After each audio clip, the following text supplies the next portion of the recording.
چالش 60 زبان انگلیسی تا روز پنجم. اینو گوش کن. She works at a cafe.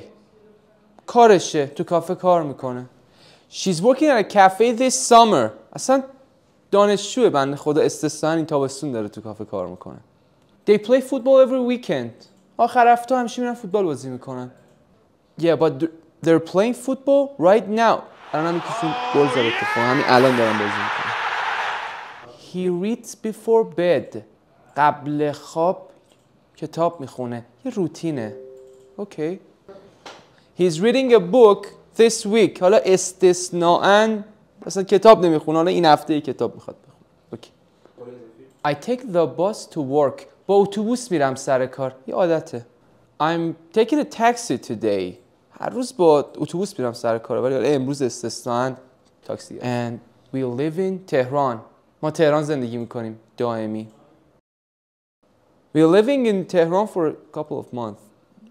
یه چند ماهیه تهرانیم. سریعتر میریم. یادتون باشه.